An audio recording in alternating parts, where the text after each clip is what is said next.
Oh, yay. It's so fun to be back with KG and the insights we're having, especially the ones she's having, are amazing. So we can't wait to share that with you. But first, we just want to encourage everyone to subscribe to our YouTube channels, help us grow and get the information out there. Share the video if you appreciate what we're saying and the insights that we're bringing through.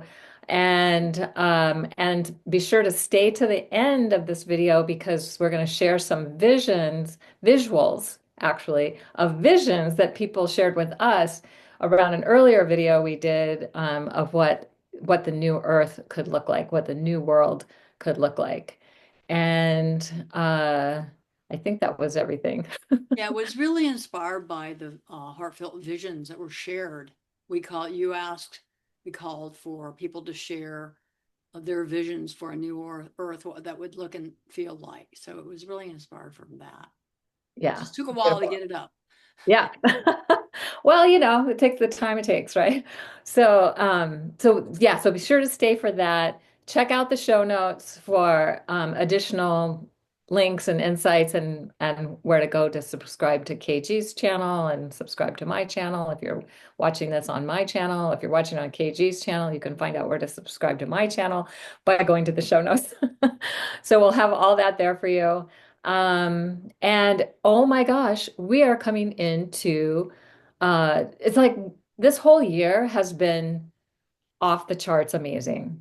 Just crazy, wild, and intense in some ways, but just it's like starting something new is coming, has been coming in for a while, and we've been having all these transits that are just absolutely mind expanding. And we're coming up on the September eclipses. Starts with a total lunar eclipse and then ends with a partial solar eclipse right as we are about 22 hours before the exact equinox. So that just even that in and of itself is amazing. And we're going to talk about these energies and how we can work with them and make the most of them and how they're helping us to activate even more things that have already been activated even more so that we can get to this new world energy, to be really living it in an embodied 3D reality. Maybe we'll be in 5D by then, who knows? But but it's I had an insight about that, and I don't really know how to speak it.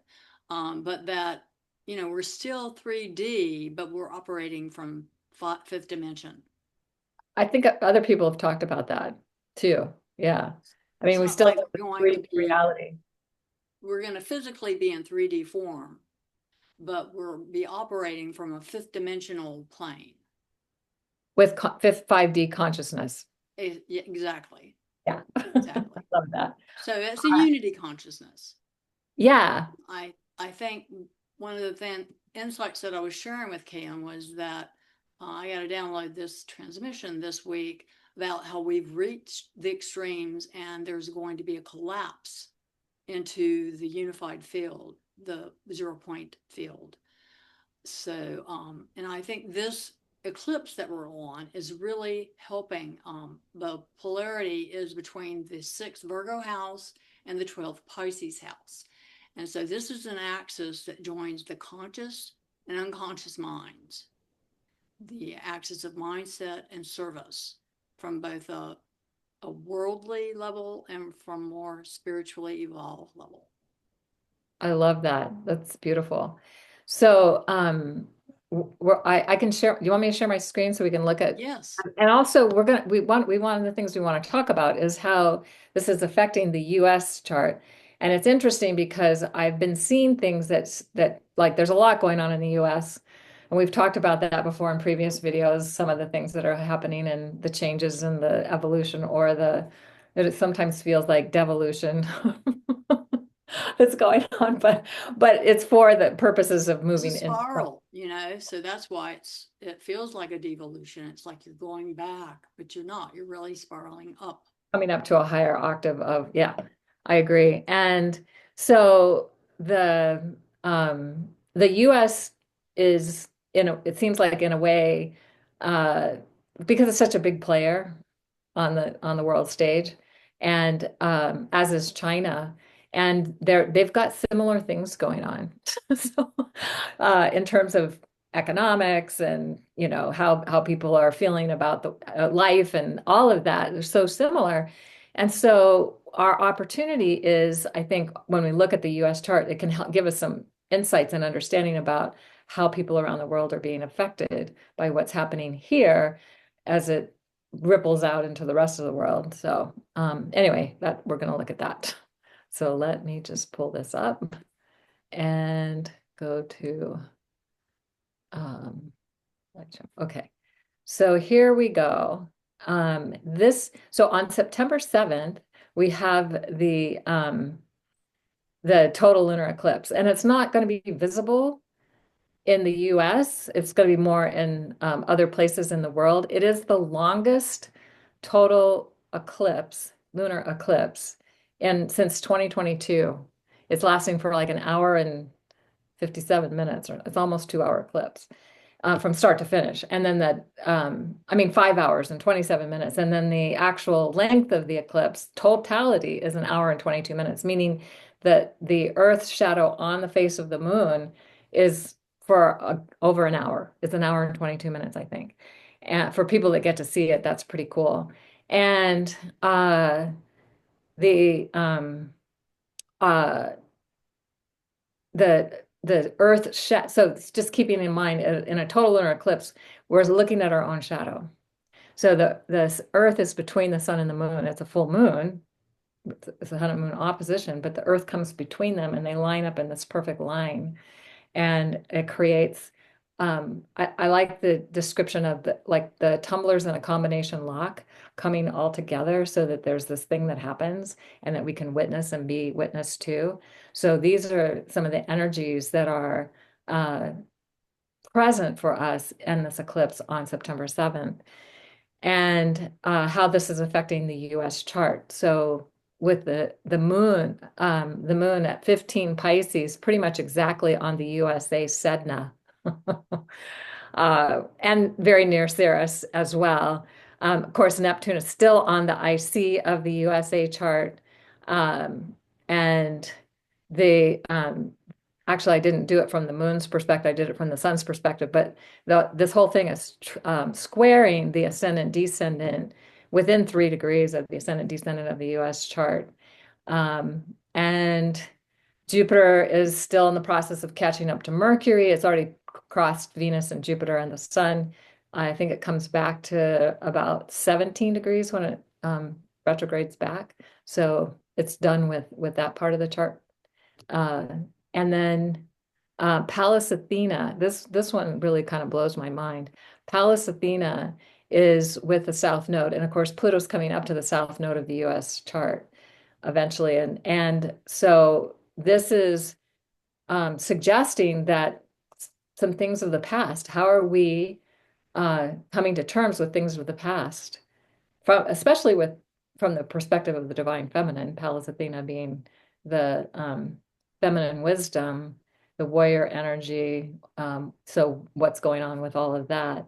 Plus, and I love that you pointed this out, KG, the moon is with the fixed star Achenar, and it's in the constellation of Eridanus, the river.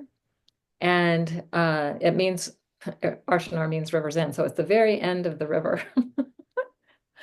And it's the ninth brightest star in the sky, suggesting that if we're going with the flow and trusting the process, then and embracing universal love as our guiding light, this eclipse is going to change so much. And I know you have much more to say about that, so I'll let you take it away. Achenar is associated with spiritual guidance and sudden success, moral integrity, and mystical wisdom flowing from higher realms, down from heavens. So the moon conjunct Achenar during an eclipse, a lunar eclipse, just a powerful download of higher consciousness available on the whole planet, especially those areas where it's visible. Soul guidance through deep emotional truths coming to light without seeing the shadow, which you pointed out. and a need to release outdated patterns around spiritual self-sacrifice. Well, again, I think that goes in well with some of what you've already pointed out, with Athena being the warrior and willing to face those challenges, and also channeling divine intelligence through your dreams and subtle perceptions. You may get, like I said, spiritual downloads with this connection with Achenar. Beautiful. Yeah, and the US Sedna is with the star. Of course, it wouldn't be as exact with the star when it was 249 years ago. When the birth chart of the USA happened, but it would be within a couple degrees. So still very, very potent energy. And Sedna, of course, is about the divine feminine having sunk to the depths of the subconscious and is now rising up. So this just is so good, because one of the things that happened when the US chart was created, when they did the Declaration of Independence, and they were looking at how to create the Constitution of the US and how to uh, create a governing body for this newly formed country, was that they went to the Iroquois Confederacy and asked them if they could use their constitution, because it had worked for them for thousands of years, like at least 1,000 years. And they said yes, but the one thing you must not leave out is the consulting with the grandmothers. You cannot make any decisions that they don't approve. And of course, that's the one thing they left out. And they said, and if you leave that part out, you will find yourself in trouble, which is, of course, where we find ourselves today. And with, it's just a mess, because the wisdom of the grandmothers has not been honored and valued. And Sedna is like, Sedna representing that divine feminine having sunk to the subconscious depths, or the depths of the ocean. And so her voice hasn't been heard. But now I think her voice is being heard more, and this eclipse maybe will help to bring that more forward into our awareness. Yeah, I think also Sedna really points to transmutation, where you're really transcending the old forms and creating something new. And also Haumea is right at, I think, 1 degree Scorpio right now. And she's very much about transformation also. And of course, that is where, in the whole sign, the beginning of the 12th house. So that's going to be Of quite the a US chart, yeah. process. Yes, of the US chart. So I think there's, both of those spell, transmutation, transformation are definitely in our future for the US. Probably whether this was happening or not, but it's going to be magnified, amplified, expanded as a result of what's going on with, the opening of this eclipse portal on September 7th, going to the 21st of September. So is there anything more you want to say about this eclipse, KG? Well, I think it's important that Saturn is station retrograde, or re-entered. It's station retrograde. It re-entered Pisces on September 1st. Yeah. So I think this is a major timing note. It deepens the impact of this eclipse, because it brings structure to your dreams. Its final sweep through the last degrees of Pisces. So this is a kind of a last chance for you to really give a structure to your dreams. It helps to define your boundaries, release any blocks that may be holding you back. And you're also reviewing your commitment to your own soul path and inner truth in life.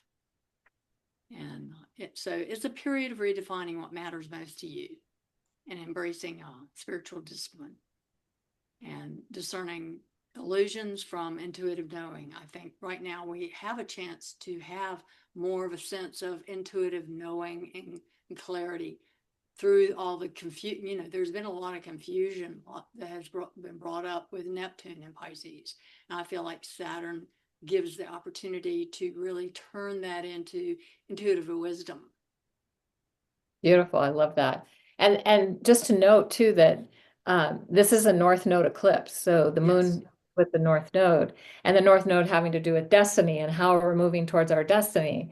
And one of the things that people may or may not know, but the closer the moon is to the nodes, the sun and the moon are to the nodes, when an eclipse happens, the more likely it is to be total. And when they're further away, the more likely it is to be partial or, some version of that. So just so you have a sense of that. So this is pretty close to the North Node and sitting right between the moon and Saturn as well. So drawing on the wisdom and the structural talents that Saturn has to create something new and to be dreaming into Pisces being about the dreaming, visioning, and reweaving the web. Yes. And this eclipse energy does play out. It can play out for a long time, but usually it plays out for at least 6 months. And that coincides with Saturn Neptune, conjunct in Aries, Yes. the Aries point. Coming back to that and to the zero Aries point, the only time in a really long time, like thousands of years that they've been at the zero Aries point together. They come back, they have been in Aries before together, but different degrees, like 6 degrees, 12 degrees, different degrees that they would come together. Never, and what I could find, did they come together at 0 degrees. It's just that alpha point, the beginning point of everything. So that's amazing. So yeah, so this is the setup. It's definitely the setup. We've been being in a process of being set up for this new beginning. That's I love it. That's so good. All right. So also then, also we have you talked about the opposition of Mercury and the Sun conjunct the South uh, Node in Virgo opposite the Mercury you mean at the lunar eclipse or at is the, opposite of they are on the South Node. They're opposite this full moon, this lunar eclipse. yes. Yeah. Mercury is within 5 degrees of the sun and 5 degrees of opposition to the moon.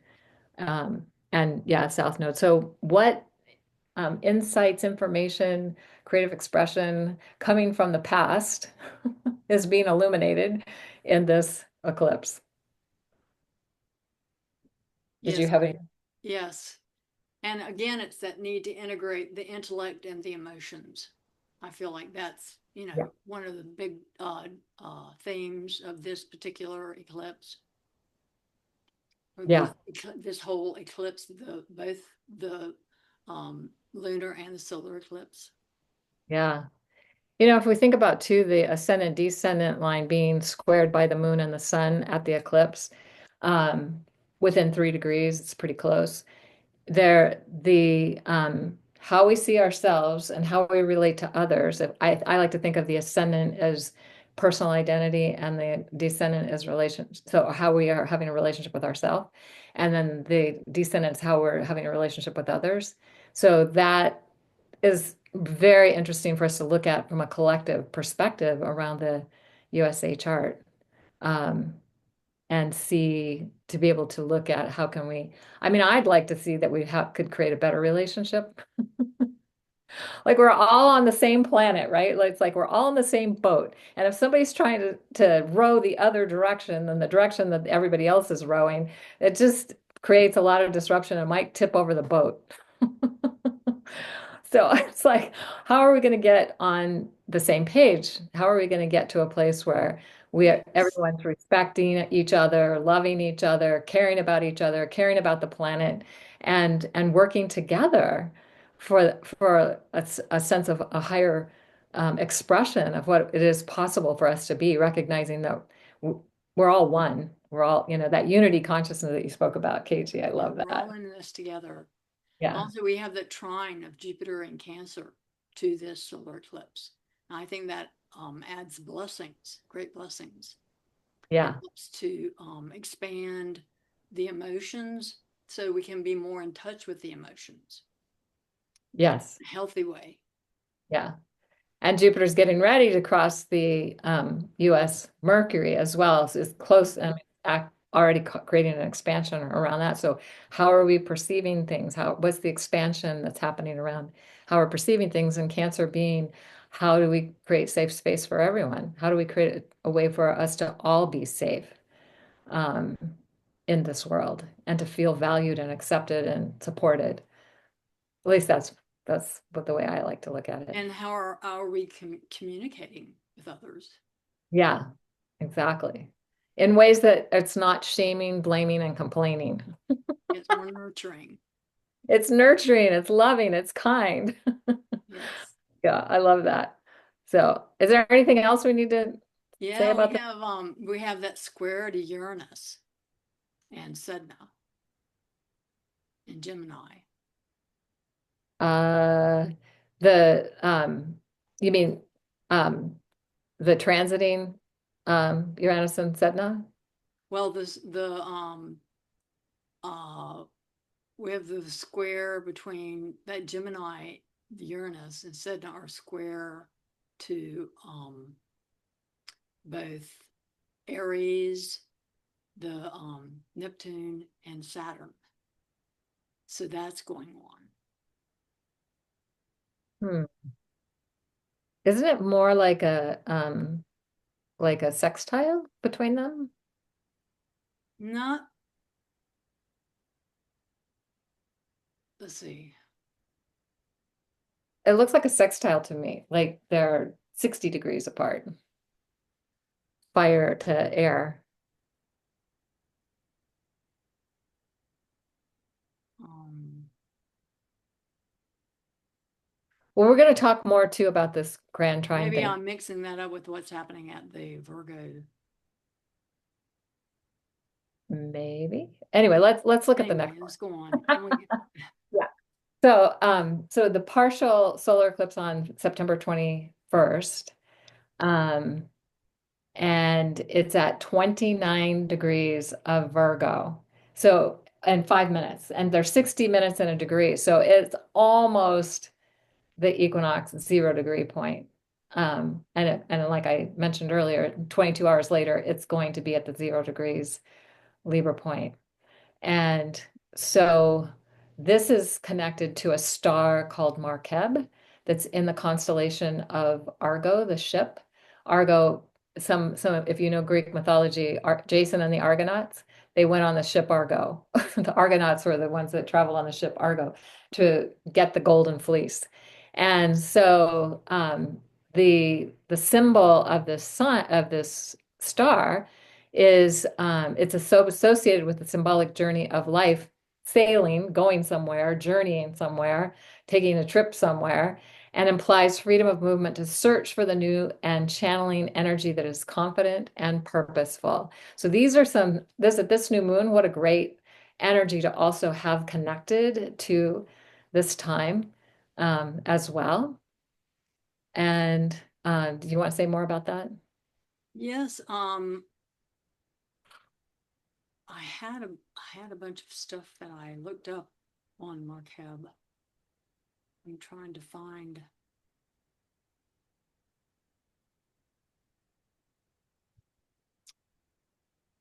Oh, here it is.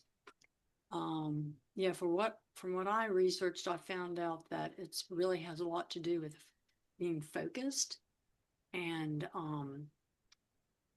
having a keen eye for the truth, as well as giving endurance. Um, it helps with discernment, and it really helps with that Virgoan gift of being discerning, and which is one of the lessons that we're learning with the Pisces retrograde and with Saturn retrograde in Pisces. So it really helps you cut through distractions. Um, so I think this particular eclipse is really urging us to really question how dedicated we are to our own path, our soul path. That's what I got from that. Beautiful. And this one's a south node eclipse, meaning the sun and the moon are with the south node, but you can see they're not quite as close as they were with the total lunar eclipse. So that's why it's a partial solar eclipse, because it's really 10 and a half degrees, they're 10 and a half degrees apart. Yes, So, they can be up and to, isn't it 17 degrees? They can be quite far apart to create yeah, eclipse. and still be an eclipse, but even more partial or even more Partial. penumbral or whatever the further away they are, the less of an eclipse that you'll experience. And So um, this is the second Virgo new moon, which I think is important. So we get a second new beginning in the same sign, and the second one is this partial um, solar eclipse. And I also wanted to mention that we'll be talking about this, but that there are a bunch of out of sign aspects happening with this because it's so near the end of the sign. So when you can have like a trine 120-degree aspect with, like with this one, the Virgo solar eclipse is trying to Gemini, but Gemini is in an air sign. So you have earth to air, and usually a trine is between two of the same elements, like earth to earth. So it's an out of sign, which means that it can be more challenging to synthesize and integrate, which I think is an important part of what we're going through right now, because we really need to synthesize and integrate disparate elements that normally don't work well together. You're needing to expand your consciousness and your perception so that you can contain those elements and have them work together in a way that creates something positive out of the union of those, synthesis of those. yeah, and if you think about Pluto in Aquarius also being trying to Uranus and Gemini, and then being trying to the sun and the moon, and also trying to the US midheaven, pretty exact. They're all at 1 degree. So that's happening regardless of the eclipse, but and then you put the sun and the moon at that 29-degree Virgo point, almost 0 degrees Libra will be happening. The moon a couple hours later will be at moving into Libra, and then the sun the next day moves into Libra, and so that will complete that grand trine. Grand air trine. Yeah, Yeah. grand trine. And so I recommend if you're doing a ritual or setting intentions at this new moon to wait until the moon the new moon has entered Libra at 2:41 p.m. Pacific on the same day as this eclipse to do your ritual. Yeah, so basically a couple hours later, Yeah. whatever time it is for you that the moon is exact. And just something that people may or may not know is that most ancient cultures worked with the first crescent moon, the first visible moon as the new moon that they would celebrate as a culture. And we lost that. And also because they didn't have computers to figure out when the exact sun and moon conjunction was. So they just waited to see that crescent moon appear in the evening sky. And then that's when they did their ceremonies. And so it doesn't have to be right as the sun and the moon meet. Yes, it's best to actually wait it, whether a full or a new moon, to wait until after, because I think the energy is, you can, It's present for at least a couple days, the yeah, energy, at least, and sometimes longer. So yeah, we don't have to be right there at the exact moment. yeah. Yeah. So Something you can follow your intuition on and just feel like when it's right. yeah, exactly. Then we have a And sextile with Jupiter and Cancer. Again, we have a good communication link with Cancer so that there are opportunities for blessings and more feeling of nurturance, lighting up the intuition, connection with family, feeling emotionally supported. beautiful. And then the Pallas Athena here has now moved back to 7 Aquarius, within about half a degree of the south node of the US chart. And she's stationing direct. She's been retrograde for a while now. She's stationing direct on October 4th at 6 degrees Aquarius and 39 minutes, within 5 minutes of being precisely on the south node of the US chart. And so again, I mean, like we mentioned before, it's like, what is the wisdom that we can tap into that she brings, the ancient wisdom that can help us move forward at this time? And really, we've got her very close and present until probably sometime towards the end of October, after she starts picking up speed and moving on, maybe even into November. So, yeah. Yes, that's part of the energy of having a spine, standing up for what's right, and finding your voice to implement worthy goals. And you know it's Yeah. it's it's an active energy. So it's focused on the South Node, so that the wisdom and the insights and the gifts of the past, but also letting go of the things that have held us back and haven't been so great for us moving towards really the destiny that Yes, was, calling out if this isn't working anymore. yeah, Having spine set and calling it out, right. you know. Yeah. And so it opens up and frees the way to move towards the destiny. Yeah. Um, yeah. So that that's another thing Create that, new foundations. yeah.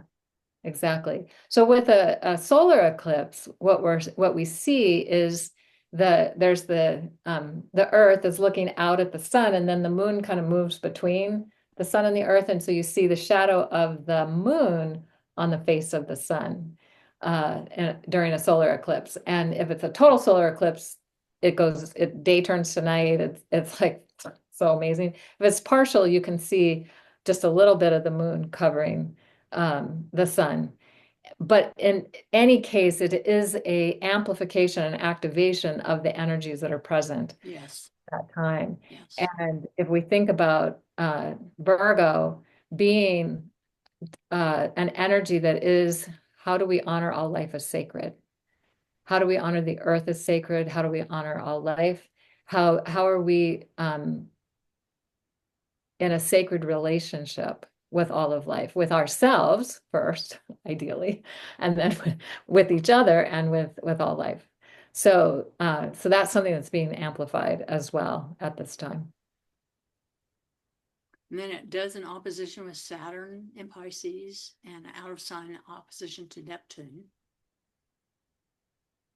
Yes, right. Well, yeah, it kind of is in that opposition. Yeah, because Saturn's at 28 and Sun and Moon are at 29. So they're very closely opposite during the time of Yeah. the eclipse. Yeah. And again, Saturn can be the one that helps us to realize what it is we want to bring into form and then gives us the tools to do that. So, and I love what you were saying earlier about the 6 month window. Like we might not really see what's manifesting for at least 6 months. It might happen faster though. You Might never, happen. Some places it happen, but I mean, it's a window of time yeah, when things yeah, can show up, right. begin to show up. From one eclipse window to another eclipse window, which will Yes. start February, I think, Yes. next year. So definitely, it's these eclipses are acting like a bridge between the worlds, that the old world and the new world. It's like a bridge that we're Yeah, crossing. yeah. So Beautiful. I we love can that. choose to evolve at this time. It's easier than other times. There's so much pressure that's being released, that people can be catapulted to making choices they never thought they'd make. Right? Yeah, and that, I mean, that can really happen at any time in a person's life, but I think on a collective level, these eclipses are helping to catapult us to what's Yeah, there next. can be all kinds of innovations Yeah, that I love it. transpire. We may be able to see blind spots that were hidden before that come to light. Yeah. Yes, I love that. So, anything else before we move on to the vision for the new Earth? Well, let's go ahead and go to it. Okay. All right. And you can talk about these because you're the one that really curated this. Oh, I haven't looked at them for a long time. Let's see. Okay. Yeah. Well, what I'm seeing is that part of the vision is people healing, and we're healing each other. We're creating ways of through sound, through light, through intent, through loving kindness, helping to heal each other. That's what I see. Yeah. Well, so this first slide um, is there's a healing breath. They're using the healing breath to activate and balance and amplify the chakras. And in the next one, I don't know how they're showing up on the screen. But the So window's open. I'm trying to read notes I have here. okay. So the next one um, is this is radiant healing with sound and light. Okay, I think that's this one. So there's somebody who's doing sound healing bowls or somebody um generating light to go into the person that's laying on the table and somebody. Yes, yes, yes. And Okay. then the next one is a crystal healing. Yep. Crystals in the water, crystals in the temple. Yes. Yeah, beautiful. It helping to clear negative programming. And I actually see one of the things that's going to come about are more of these wellness centers where people can get um, rewired so Yeah. that their subconscious mind, they have an integration between all their chakras. So they're balanced. We were talking about this too, how most people are in survival consciousness in their lower chakras, and so they're fear based, and the chakras aren't really integrated and balanced. So, and once they're balanced, you have some interest in your survival on planet Earth, obviously, but you balance that with the higher chakras so that there's a spiritual attunement, so that there's a communication that happens in your through your being so there's more integration and balance and healing, wholeness. There's wholeness. People are Yeah. more whole. They're not operating just from the lower chakras. And The the second survival. image here looks like ascension portal. Yeah, it's a star portal for Yeah. interdimensional travel. And I've actually seen these for a long time where you go into these where you can go to other dimensions, other places on the planet. So, and I think that they'll become very common, like subway stations where you go and you can go to another place, just get transported to another place on the planet or go to another dimension or another part of the galaxy, that sort of thing. I So, love it. I want to do that. and then next we have a peaceful cityscape. And I envision this more for that they can begin by 2040 or 2050 and evolve from there. This has some futuristic architecture, green living, holistic wellness cover, kind of, it's more of a holistic way of living Yes. your life. Yes. These are just some ideas people shared. These ideas, I kind of put them into Chat GPT and kept working with it till it gave me some images that I thought were, that were somewhat indicative of a future oriented vision of how life, so that we need to start envisioning what life can look like. I think that helps people move out of fear more if Yes. they have a vision of what life can be better. It can be more harmonious. It can be more integrated and whole. So it's not something to fear. Love it. And And then, then healing with horses for wellness and yeah, and they're flying vehicles. natural part of daily life, and the healing with animals, healing in the radiant color room, and community wellness to assist humanity in shifting to higher consciousness, and water and crystal color healing. So I think healing and being whole and will be a much more of a valued, people will value it much more than they do right now, with being so in the ego, lower chakras. We think that somehow we're not okay if we have these mental disruptions or stuff that keep us uneasy about life, about people, other people, ourselves, and feeling uncomfortable all the time. Rather than suppress that, you begin to deal with that and become more whole and healed and integrated being, rather than suppress feelings that you feel like you don't want to be aware of. I love this because that is such an important part of our healing process, and also recognizing that that these technologies, these possibilities already exist. We just need to Yes. allow our consciousness to embrace that, and they will become more real in our, And everyday. evolved. I mean, they'll evolve. These, Yeah, like you said, these kind of practices are already in use.